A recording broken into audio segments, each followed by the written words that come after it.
mbokk yi ñu ngi leen di nuyu dal leen ak jàmm ci xibaaru diggi bëccëg gi ci Walfadjri TV leeru jamono la ca gën a fës ci boppu xibaar yi musiba mbaba kumba ga amoon ca stade Demba Diop niki daaw am na juróom-ñetti bakkan ñoo ca faatu woon fekk baax ca Mbour doonoon final ga doxoon ci diggante stade de Mbour ak i tamit waa ISO musiba googee naka lañ ko dundee tey foofee ca Mbour askan waxee nañu amal wàcce kaamil jagleel ko way dawlu ya ca loru daa ngeen ci dégg leeral yeeg suñu naataango Thierno Daaf toll nañ ci juróomi dëkk yoo xamante ne ña nga féete ca commune bu Mbambilor ne bëgg nañu demal seen bopp am seen commune bopp doon na lu leen yitteel ndax dañuy jéggaani ngir mun a am kayitu juddoog leneen ca googule gox daa ngeen ci dégg leeral yeeg Najib Sagnan tey la finale coupe du monde diggante France ak Croatie ndaje gi ni mel 15h lay doon taxaw seetlu Thierno Daaf ci diggante ñaari équipe yi bu ñu dalee ci ndorteel mondial bi ba ci njeextal gi ñoom ñaar kenn ku nekk finalu tey dañ ko yeggee askan wi buñ ca noppee dañu dalal Fatmata Sey Ndir mu dégtal ñu xibaar yi ñeel bitim réew mbokk yi bu ne si sama dikk ak yéen ci yàttalum xibaar yi.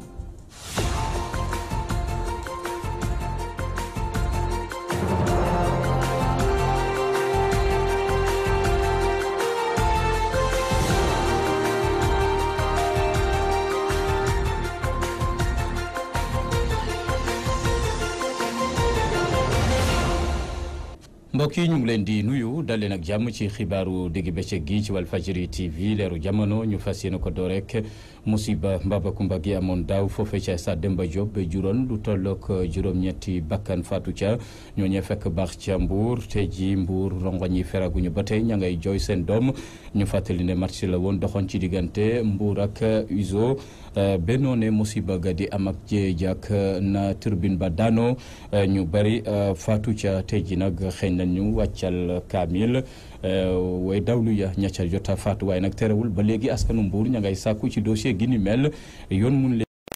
dañ ci teewlu Thierno Daaf en direct ca Mbour Thierno nga dikkaat ci la fa jota xew suba ba léegi foofee ca Mbour. jërëjëf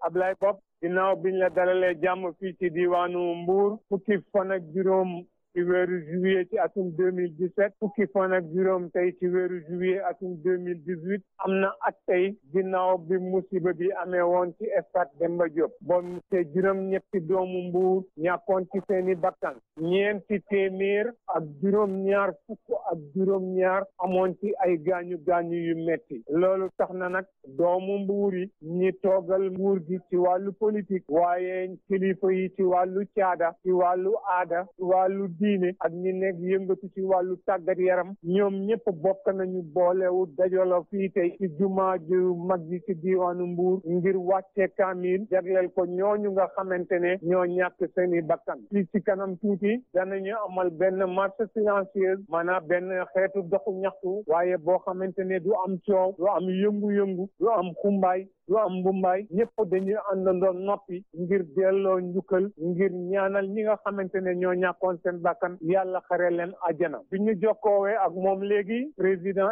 stade de Mbour di président Saliou Samb laaj nañ ko ndax at ci ginnaaw mën nañu wax ne giif nañu mu ne ma giif moom des koy mën a wax ndax metti bi mu ngi fi ba tey donte nag ñëpp ay jullit lañu ñëpp ay mbokk lañu niñ koy faral di waxee Sénégal bopp benn bopp la kenn mënu koo xarñaar faale nañu waaye nag ñu ngi sàkku ci nguur gi mu def li ko war maanaam képp koo xamante ne gis nañu ne sa loxo takk na ci mbir moomu na yoon bu amee ay daan yoo xamante ne war nañ la koo teg nañ la ko teg ba nga xamante ne musiba bu nu mel dootul am ci min réew ñi ngànk football bi tamit ndax laaj nañ ko ndax ñooñu dañoo war a continuer tekki seen ndombal tànk nee na yoon def liggéeyam ñoom dinañu tirer conséquences yëpp xam ndax dañu war a tekki seen ndombal tànk wax dal wala dañoo war a wéyal seen i liggéey kon boog loolu moo fi jot a am fii ak si kanam tuuti maanaam bu 4 heures jotee lay doxu ñaxtu woowu di tàmbali day jógee fii ci stade bu njëkk bi di stade municipal dem stade Caroline Faye ñëpp a ànd ñëpp a booloo bokk ñaanal ñi nga xamante ne ata ngi nii ñàkk nañ ci seen bakkan ak ñi nga xamante ne am nañ ci ay gaañu yu metti yàlla delloo leen ci seen i mën-mën loolu daal moo fi jot a am Abdoulaye Bob Thierno Daaf moo doon jokkoo ak yéen fii ci diiwaanu Mbour ngir rajo télévision Walfadjri mangoog ñu ngi koy jaajëfal Thierno Da foofe ca Mbour daan ci dikkaat incha allah na mu gën a yaatoo fileeg ngoon juróomi dëkk ngi nii féete ca commune bu Mbambilor ne bëgg nañu demal seen bopp ci wàllu doxalin ndax say su ne ña ngay dund jafe-jafe yu tar bëgg am kayit faw nga jéggaani dem jafe neen ne bu ñu sañoon daal ñu doon commune goo xamante ne daañu mun a doxal seen bopp dañ ci teewlu ñenn ci ñoom jot nañ ci amal ndaje mu yaatu àddu nañu ci micro Najib Sagna.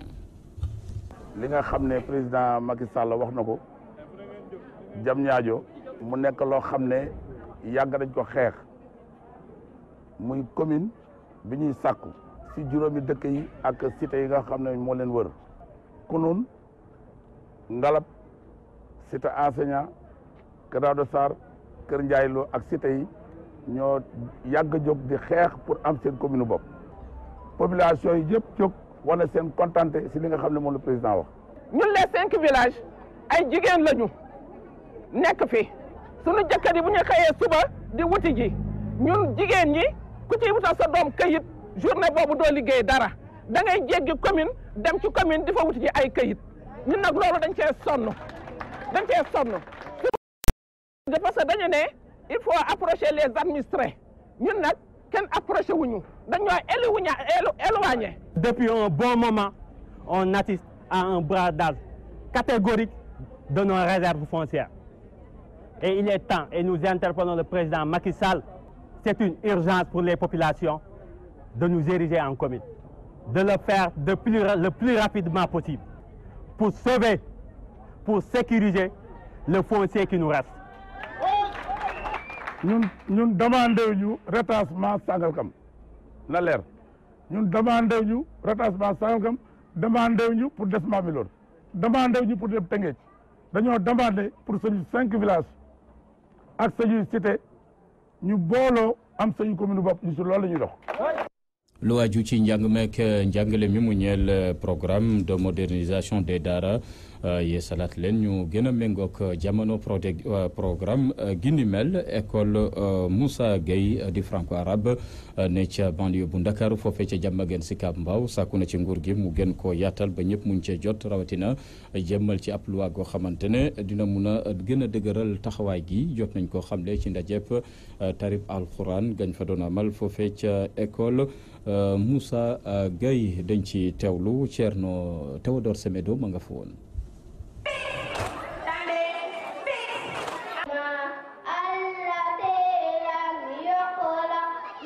école franco arabe bu ñuy oowee Cheikh Moussa Gueye nekk ci bokk moomeel bu Diamaguène Sicap Mbao moom mu ngi doon sargal ndongom yi gën a xarañ. fin d'année bi liñ ci jublu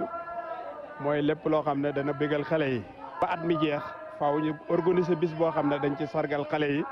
en même temps it parents yi ci seen bopp ne mën a bégee ci sa doom. ndaje boobu de ñi jiite franco arabe boobu de yëkkati nañ seen kàddu di sàkku seen mairie gën leen jàppale ci wàllu jumtuwaay waaye tamit nguur gi daal di gaaw yóbbu ci assemblée nationale projet de loi bi nga xam ne lañ war a suqali daara yi. comme njàng compétence transféré la ci mairie yi wax dëgg yàlla mairie yi war nañoo war a gën a waxtaan ak sëriñ daara yi gën leen a jàppale defe naa ne sunu mairie yi bàyyi nañ ci xel xëy na des na ñu ngi leen di gën a soññi ñu gën a jàpp ci daara yi bu baax waaye wax dëgg yàlla réeréwuñu ñun ak mairie bi. xam nga dañu wax ne tey nguur dafa bëgg a moderniser daara léegi bu bëggee moderniser daara am na tey daara yoo xam ne ñoom ils tendent vers la modernité comme exemple daara bii tey am na élèves yu fi génne c'est des étudiants à l'université am na élèves yu fi génne c'est des enseignants en langue français en langue arabe dañu admis ci concours ñoom ñëpp fii la ñu génnee mais ñu mel noonu bu fekkee yow da nga bëgg ñu ne nañ bàyyi yelwaan na daara yi moderne nga gis ñoo xam ne yow loolu nga bëgg ñoom ñu ngi ci mais ñooñu il faut les soutenir mais ñun duñu équipé en table basse ils ne nous prennent pas en charge te tey bu dee téeméeri xale ñoo nekk Sénégal formel bi bu jëlee ñeent fukk juróom-benn fukk yëpp ñun ñoo koy jël. jàngalekat duñ leen former ñun ñooy reyante mais kenn duñu boole ci formation wala sa directeur dina dem reyante ba bëgg a dee pour ñu boole la ci. fédération mooy gisoon boppam ci programme bu njëkk ba mais bi nga xamee ne gouvernement bi déglu na leen ñu dajee waxtaan ñaari daje yoo xam ne benn bi Touba lañ ko defoon benn bi defee Thiès bi ñu paree. dëpp déggoo nañu ak état bi ba ñu dajee Saly ba valider document boobu nga xam ne mooy document bi ñu war a moderniser daara yi li des fi mu ne yaakaar naa mooy yóbbu ko assemblée nationale pour ñu woote ko. dañoo bëgg gouvernement bi bàyyi xel li nekk ci daara yi ci ndongo moo ëpp li nekk ci école publique yi loolu lañ bëgg na waaye ci jur gi la bokk pour état bàyyi xel ci ñoom faaw loi boobu ñu woote.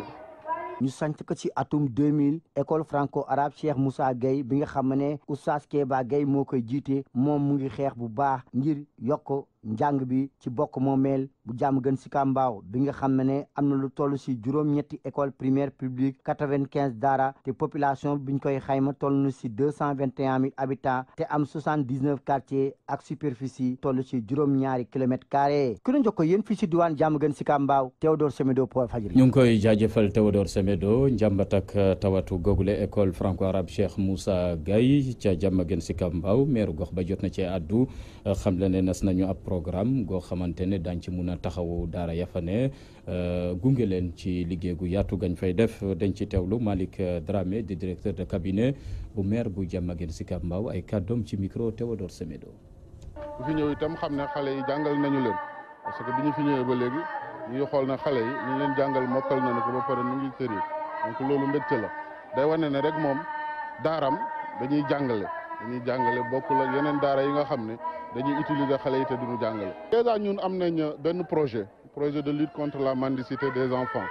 Imam Kéba Gueye mi bokk na ci ñi nga xam ne ñoom ñooy réfléchir ci projet bi ba ñu teg ko ñu koy liggéey ak ONUDC USAID ONUDC ñoom ñu ci dimbale ci financement bi tey projet boobu monsieur le maire fexe na ba andi na ko ci commune bi projet bi ren ji lay commencé dina nous permettre à notre niveau ñu xool nan la ñuy accompagner daara yi pour jéem leen di moderniser. pour wàññi yalwaanu xale yi ci mbedd mi nguur gi déjà am na benn politique de modernisation des daara je pense que étape bi gën a mooy juboo entre nguur gi ak maître coranique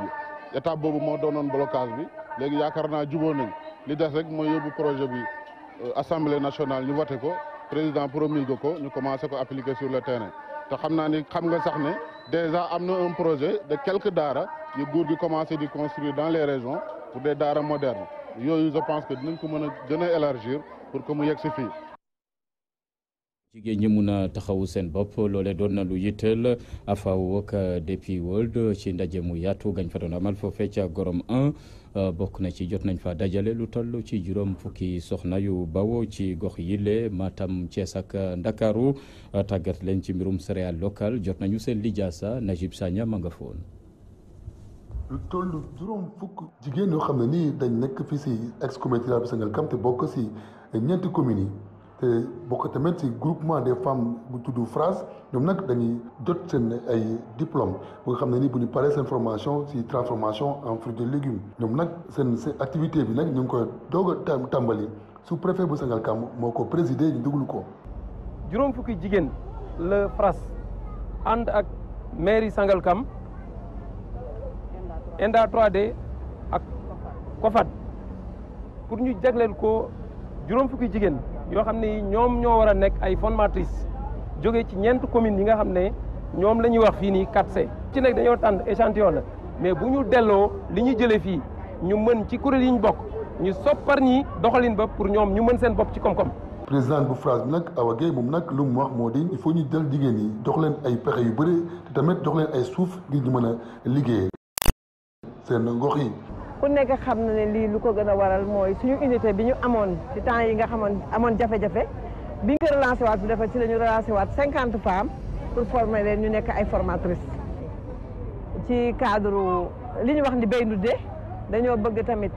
jigéen ñi am seen autonomisation ba nga xamante ne bii li nga gis nii ñu def ko fii tey fii la ñore wax bisaab dugub maïs ku ko gis xam ne fii la may te ñun li ñu bëgg mooy di consommer li nga xamante ni moom la ñu béy. ñu di ko def le 27 ba tey ñu war a def remise de diplôme ñi nga xam ne ñoom la ñu formé defar tamit ni ngeen ko gisee ni exposé li nga xamante ni loolu la ñu liggéey te ñaan yàlla tamit jigéen ñi bu ñu paree li may faral di wax nañu continuer liggéey bi. ñu ñaanal président de la République date bii mu ñu waxoon suuf si mu jox ñu ko parce que boo gisee demande ñi ëpp demande fii ci commune bi mooy jigéen ñi suuf si daal la ñu soxla date bii. président jox ñu ko ndax grand prix yi amoon yëpp ci suufu élevage bi lañ ko amoon muy fi mu wax ni dag la kon nag jigéen ñi lu ñu koy demandé daal mu jàppale ñu dag bi mu jox ko jigéen ñi. FRAS nekk na groupement bu nga xam ne moo gën a rëy fii si région bu département bu Rufisque ñetti yoon ñuy jël ay prix chef de l' état si wàllu développement fii si Rufisque nay sànni télévision Walfadjri ba tey dañuy desandi ci jigéen ñi jot nañ leen a tàggat ca diwaanu Saloum ci njiital kuréel gi maanaam boot béykat ya fa ne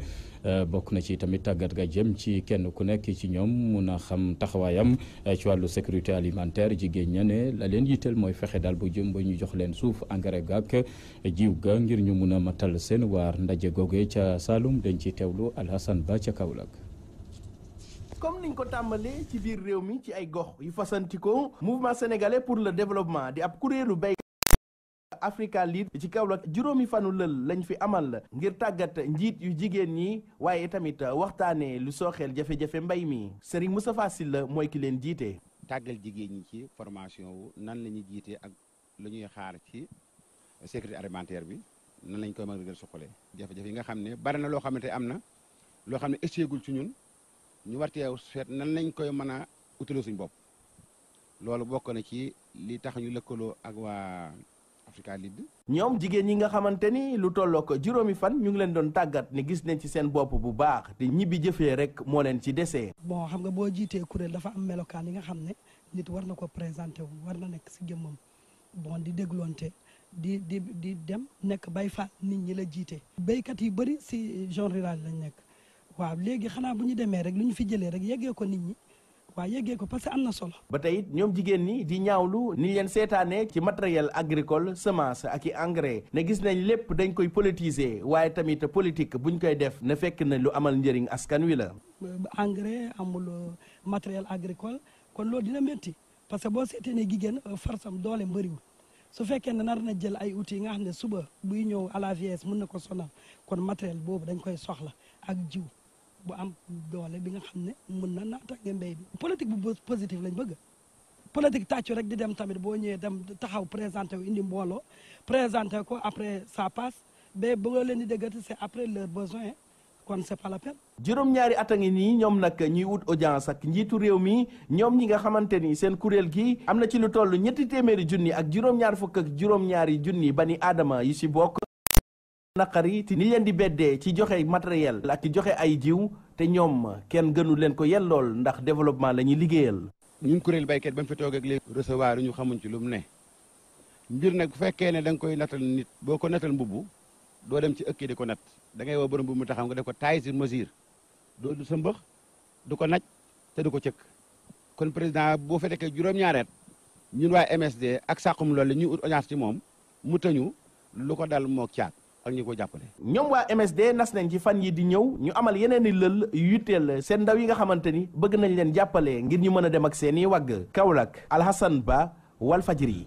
mangoog dañ ci dikkaat incha allah ci googule final ci kanam tuuti lay doon foofee ca Russie diggante France ak Croatie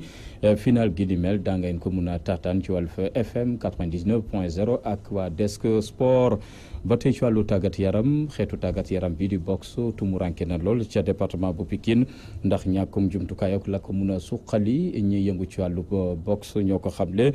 Pikine Boxing Club joxoñ nañ ci baaraamu tuuma kilifa yi sàkku yi tamit ñu gëstu leen dañ ci teewlu El Hadji Abdoulaye Ndiaye mayor seen kaddu ca Pikine ci micro Théodore Semedo.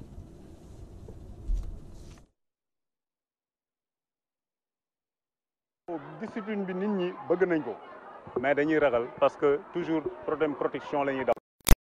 bon raison pour laquelle ma dem di soutenir di solliciter sama problème autorités yi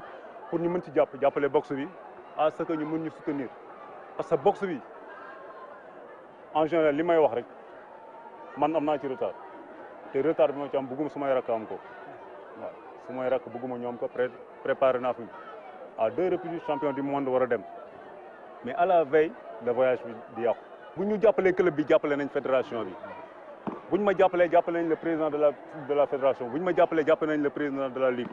kon donc ñun amuñu ci kenn yaakaar ku du autorités yi nekk fii ci biir département de Pikine ñu ñëw soutenir boxe bi. soxla na ay matériel parce que problème am nañ problème mat ay gants sac de frappe am nañ problème paw ay chaussures de boxe ay shorts de boxe protège à dents yëpp même emplacement bi ñu nekk sax du emplacement boo xam bu favorable la pour les boxeurs donc yooyu yëpp maire de la ville dama ko ci impliqué parce que loolu tey jii moom moo couvrir département bi tey loolu war na ci mën a jàpp du loo xamante ne bii dañuy warul xaar sax ñu ko koy demander daf ko war a def local daf ñu war a utal local boo xamante ni bi boxeur yëpp dinañ ci mën a jariñu parce que ñun ñooy formé lutteurs yi nga dégg nii ñuy fayeeku ay centaines de millions ñun ñoo leen formé te ñun ñu leen di formé mënuñu am sax benn 100 000 francs mënuñu ko am te loolu danger la donc kon buñ ñu mënee utal même yeneen local sax doyul ci ñun parce que arène nationale bi mbëri ñoo ko moom dañu cee boole ñun te ñun dañoo war a am loo xam dañ ci war a boole mbëri parce que mbëri ñun ñoo leen di boole ci xeex bi. bon fii comme fi mi ngi fi taekwondo mi ngi fi savate boxing mi ngi fi mooy boxe française kickboxing mi ngi fi boxe anglaise moom moo ayee moom moo ko organisé moo leen invité. yëngu ci wàllu boxe foofee ca diwaanu Pikine go tàggatoo jot na ci xibaaru digg bëccëg gi ci Walfadjri TV leeru jamono jaajëfal Cheikh Tidiane Diop mi ne woon ci machine bi El Hadji Ousmane Sène ne woon ci réalisation xibaar yi di leen jaajëfal ci ànd beek Walfadjri ñu yendoog jàmm ak programme leeru jamono yal na jàmm yàgg sax fi dàkk ci réew mi